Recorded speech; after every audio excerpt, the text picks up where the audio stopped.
There's something deeply unsettling yet strangely comforting in realizing that most of what we are lies beneath the surface, invisible even to ourselves. Carl Jung believed that the conscious mind is just the tip of the iceberg, floating on an ocean of unconscious forces that shape our behavior, our desires, and even our suffering.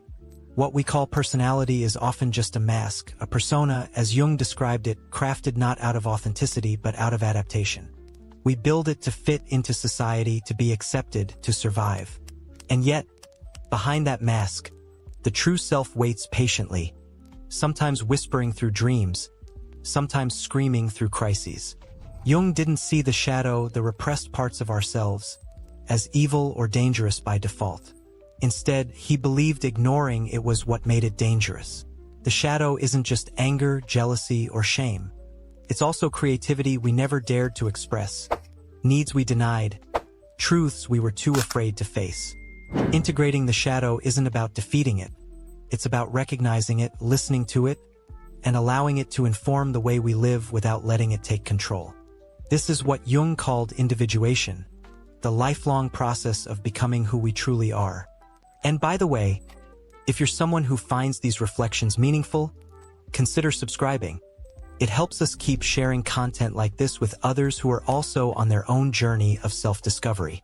There's no shortcut to wholeness. Jung didn't promise happiness or a final state of enlightenment. What he offered instead was honesty. Radical honesty with ourselves. He understood that life is full of contradictions, that we can feel joy and sadness in the same breath, that growth often comes wrapped in discomfort. In fact, he said, there is no coming to consciousness without pain. Not because pain is noble, but because waking up to the parts of ourselves we've ignored or rejected is rarely easy. You see it in people who chase success endlessly, thinking that if they just earn enough, achieve enough, they'll finally feel fulfilled. But underneath the ambition, there's often a wound, a belief that they're not enough unless they prove it constantly. Jung would say, look there, look into that pain, because that's where the gold is hidden. Not in more achievements, but in understanding why we believe we need them to begin with. Jung's idea of the self isn't the ego, it's the totality of who we are, including all the aspects we don't usually identify with. The ego wants control, clarity, comfort. The self wants wholeness. That's why sometimes life throws chaos at us, not to punish us, but to dismantle the ego and force a deeper integration. Ever notice how breakdowns often precede breakthroughs? When everything falls apart, we're finally forced to look inward. That's when real transformation begins. Let me ask you something. Have you ever had a dream that felt more real than your waking life? A dream that didn't make sense logically but stirred something deep inside you? Jung saw dreams not as meaningless brain noise, but as messages from the unconscious. Symbolic stories designed to help us understand ourselves better. And he believed that dismissing dreams was like ignoring letters from your soul. What might your unconscious be trying to tell you? And while we're here, if any of this resonates with you, go ahead and hit that subscribe button. It's a small gesture, but it helps keep conversations like this alive and growing. Jung also emphasized the importance of embracing paradox. In a world obsessed with black and white thinking, he reminded us that truth often lies in the tension of opposites. We are strong and fragile, wise and foolish, capable of great love and deep resentment. The goal isn't to eliminate contradiction but to hold it, to live in the middle of it without losing ourselves. Because real maturity isn't certainty, it's complexity. Think about how we treat emotions. We label them good or bad, welcome some and banish others. But Jung believed that all emotions have something to teach us. Even envy can point to desires we've buried. Even fear can be a compass. If we treat emotions as information rather than obstacles, we begin to see the unconscious not as a threat, but as a guide. Have you ever noticed how life tends to bring us the same lessons over and over until we finally learn them? That's not coink. Conscious. A cross, a circle, a serpent, a tree. These aren't just images. They hold power because they connect us to something timeless. They show up in art, in religion, in everyday life. The more you learn to recognize them, the more you begin to understand that your personal story is woven into something much bigger. This is where psychology meets spirituality. Not in dogma, but in meaning, in connection, in the mystery of being human. We all wear masks. Jung called this the persona, the face we show the world. It's necessary in many ways. It helps us function, relate, belong. But problems arise when we mistake the mask for our true self. When we become trapped in roles, afraid to show what's behind them. That's when life starts to feel hollow. The challenge is learning to let the mask fall even just a little. To risk being seen, flaws and all. That's where real connection begins. Not in perfection, but in authenticity. Have you noticed how often we try to find ourselves out there? In success, in relationships, in external validation? But Jung reminds us the real journey is inward. The self, capital S, is not something we create. It's something we uncover. It's already there, beneath the noise, waiting. The process is more like remembering than inventing. And it's not linear. We spiral. We return to old places with new eyes. We lose and find ourselves again and again. Archetypes live within all of us. The mother, the hero, the wise old man, the trickster, they're not just characters in stories. They're patterns in the psyche. And depending on where we are in life, different archetypes come forward. You might feel like the orphan now, but one day you'll become the mentor. Recognizing these energies helps us understand our own inner drama. We stop fighting it. We start working with it. Life stops being random and starts becoming meaningful. There's something liberating about realizing that suffering can have meaning. That pain isn't just something to escape, but something that can shape us. Jung saw neurosis not just as illness, but as a sign the psyche is trying to restore balance. That the symptoms we fear are sometimes signals, calls to return to our true path. Ignoring them might numb the discomfort, but it also silences the message. What if instead of medicating every emotion, we got curious about it? And maybe that's the invitation here, not to fix yourself, but to understand yourself. To hold space for all the parts. The light, the shadow, the fear, the hope. Because you're not broken. You're unfolding. And that process isn't always pretty. But it's real. And real is what we need more of. So if you're someone who values that kind of inner work, this channel is for you. Subscribe, stay connected, and keep exploring. Your journey isn't just valid. It's necessary. Jung believed we each have an inner guide. A self that knows what we need even when we don't. The ego resists, of course. It wants control, safety, certainty. But growth doesn't come from control. It comes from surrender, from listening, from trusting that the psyche has its own intelligence. When we stop fighting the unknown and start collaborating with it, life begins to open. Not in predictable ways, but in meaningful ones. There's no one-size-fits-all path to wholeness. What works for one person might not work for another. But the principles remain. Awareness, integration, curiosity, courage. Jung never offered quick fixes. He offered depth. And that's rare in a world that rewards speed and surface. But if you've ever felt like the fast lane isn't taking you anywhere you truly want to go, maybe it's time to slow down. To turn inward. To ask different questions. The kind that don't have easy answers but lead you back to yourself.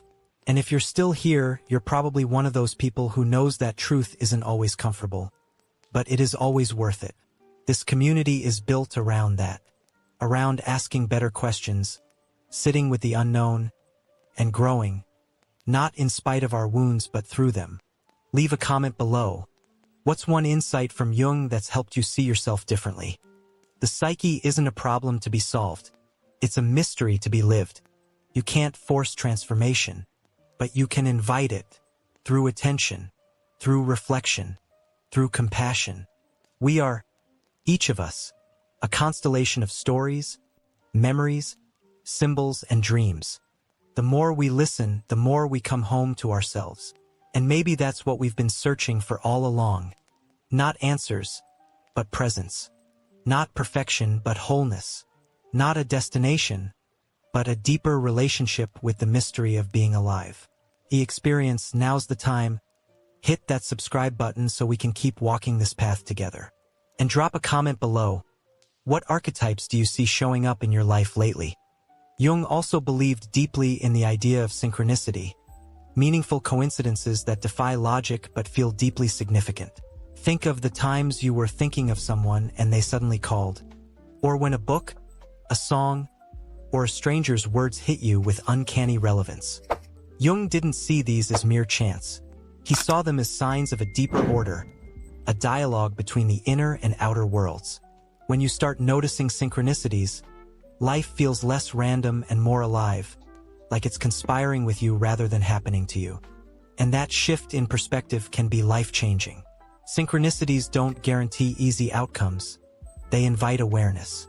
They nudge us to pay attention, to ask, what's trying to emerge right now? What part of me is being awakened? These questions can't be answered with logic alone. They require intuition, presence, and the courage to follow threads that don't always lead where we expect. But even when they don't make sense, they leave an imprint. They change us. And change, according to Jung, is rarely comfortable. It often comes wrapped in anxiety, confusion, or loss. But underneath the surface, something is being reborn. It's the ego that resists this change, the part of us that wants control, certainty, safety. But the self has different priorities. It wants wholeness, even if it means going through the fire. And many of us, knowingly or not, spend years protecting the ego while the self waits patiently for its turn to lead. The question isn't whether you have an ego, it's whether your ego is in service to the self or standing in its way. Because when the ego lets go of its grip, even a little, we begin to feel freer. Freer to make mistakes, to be vulnerable, to love without guarantees. That's when we start living from depth instead of fear.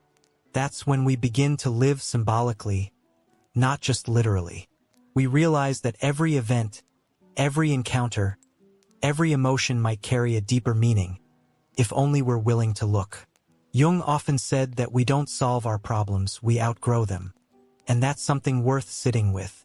How many times have we tried to fix our lives like a broken machine, only to find that real change didn't come from control, but from growth, from expanding our perspective, from becoming someone who no longer sees the problem the same way.